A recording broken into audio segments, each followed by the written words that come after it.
कुछ लोग अपने रिश्तों को बचाने के लिए अपनी एड़ी से चोटी तक का जोर लगा देते हैं और वो यही चाहते हैं कि ये रिश्ते किसी भी तरह से ना टूटे। लेकिन जो सामने वाला होता है वो इन रिश्तों को तोड़ने के लिए इस तरह का क्राइम कर जाता है कि दुनिया उसके पीछे सोचती ही रह जाती है कि आखिरकार इसने ऐसा क्यों किया था। दोस्तों, आज की घटना जो मैं आपको बताने जा रहा हूं, ये एक पति पत्नी की घटना है। दोनों अच्छे से एक साथ रहा करते हैं, एक बेटी को भी जन्म दे दिया जाता है। उसके बाद तीसरे व्यक्ति की यहाँ पर एंट्री होती है जो इस पत्नी का प्रेमी बन जाता है।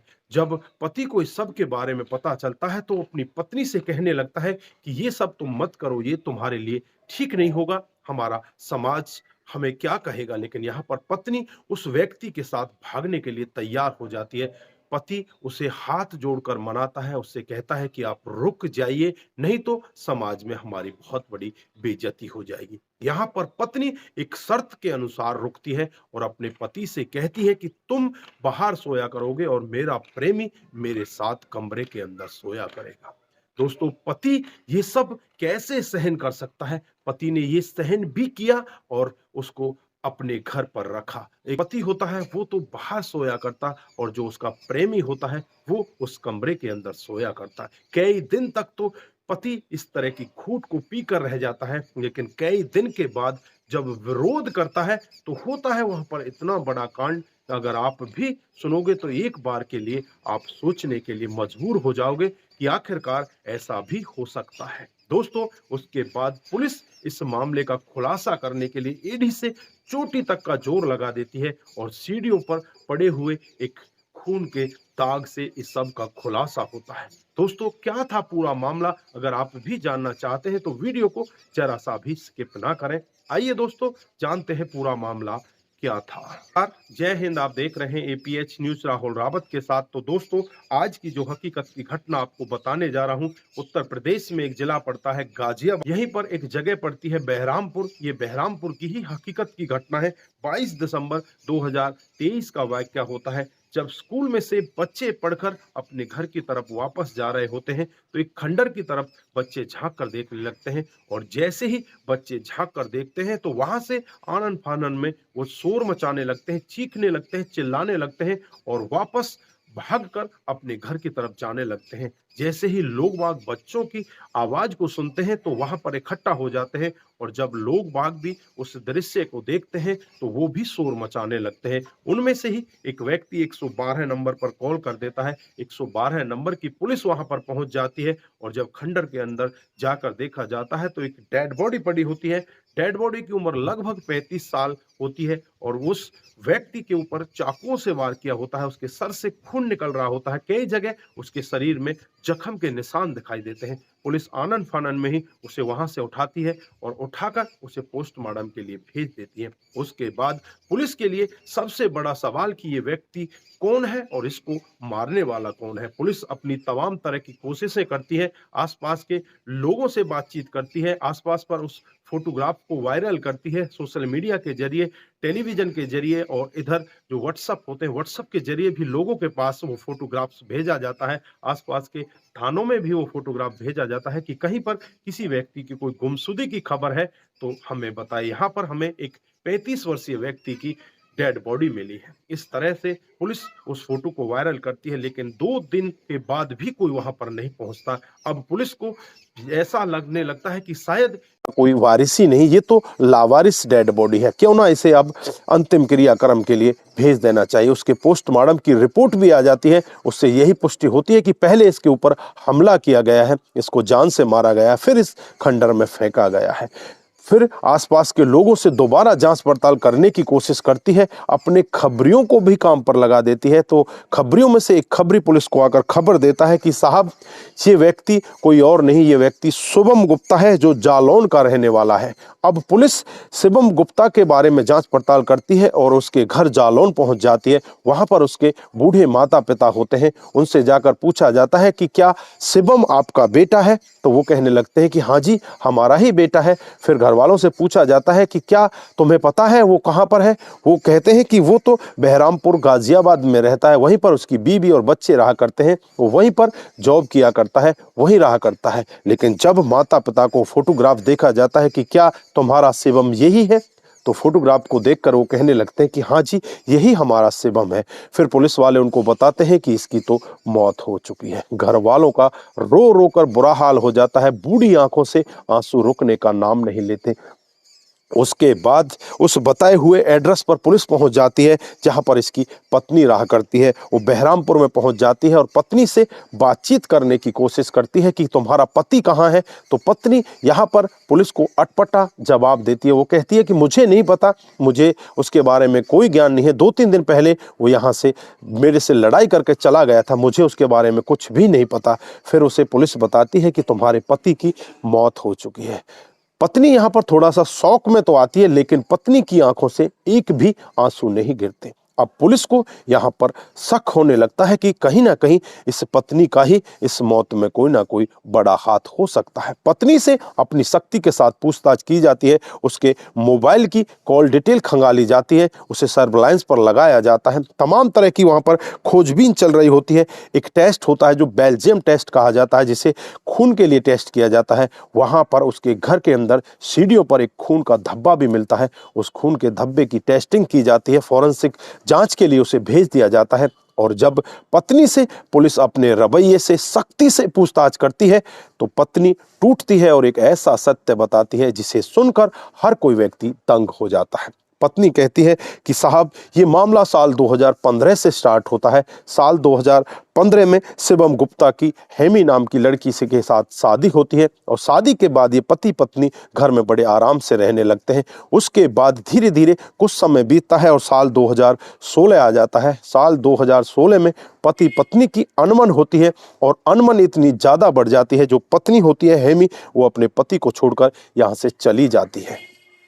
अब जो पति होता है शिवम गुप्ता, वो परेशान होने लगता है। परेशान होकर वो इधर उधर के लोगों से भी बातचीत करता है, तो लोग बाग यही उससे कहने लगते हैं कि तेरे अंदर ही कुछ कमी है, जो तेरी पत्नी तुझे छोड़कर चली जाती है। अब शिवम गुप्ता को ये अच्छा नहीं लगता और फिर उसके बाद एक लड़की की और तलाश करता है और साल 2017 में प्रियंका से इसकी शादी हो जाती है, जो फिलहाल में इसकी पत्नी होती है। प्रियंका से शादी होने के बाद ये यहाँ से कमाई करने के लिए अपने गांव को छोड़ देते हैं और छोड़कर गाजियाबाद के बहरामपुर में रहने लगते हैं। यहीं पर एक कमरा किराए पर ले लिया जाता है और यहीं पर ये रहा करते हैं। जो पति होता है वो टैक्सी का काम किया करता, टैक्सी ड्राइवर होता है, वो टैक्सी चलाया करता।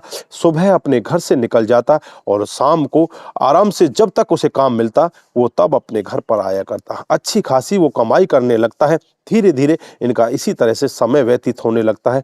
कुछ समय के बाद इनके घर में एक नन्ही मुन्नी बच्ची आ जाती है, यानी कि इसकी पत्नी एक लड़की को जन्म देती है। अब घर में खुशियों का माहौल भी होता है और धीरे धीरे करके समय और बीतने लगता है। जो पति होता है कई बार टैक्सी चलाने के चक्कर में रात रात भर भी बाहर रहा करता। अब पत्नी इधर उधर ताका झांकी करने लगती है, क्योंकि अकेले पड़े पड़े उसका अब मन नहीं लगता, क्योंकि घर पर उसका कोई काम काज नहीं होता। घर पर वो पूरे दिन या तो टीवी देखती या फोन में लगी रहती। पड़ोस में ही रहने वाला एक लड़का होता है जिसका नाम गर्जन होता है।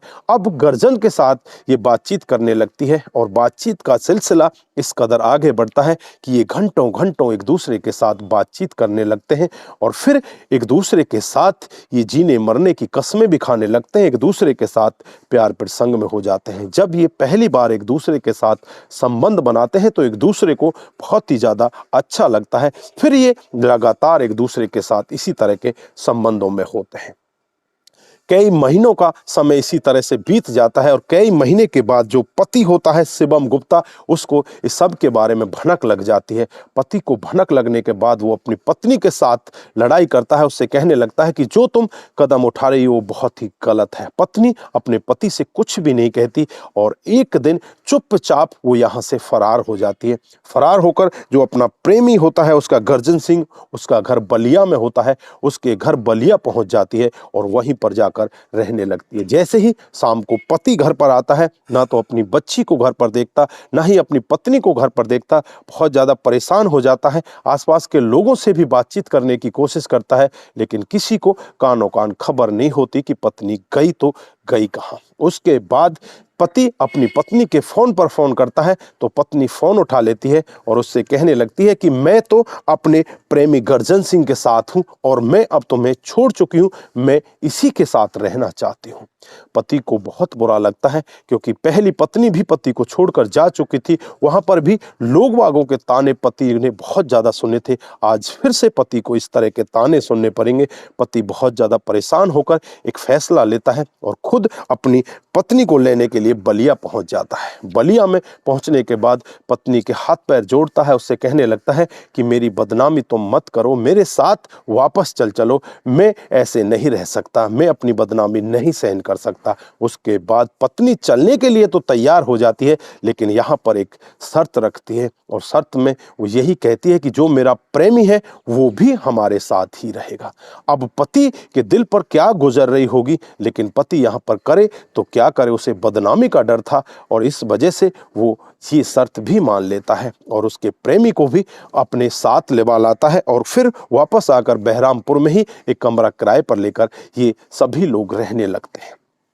अब जैसे ही शाम होती है, शाम को जो पत्नी होती है वो अपने पति से कहती है कि तुम्हें बाहर सोना है, अंदर तो मेरा प्रेमी मेरे साथ में सोएगा।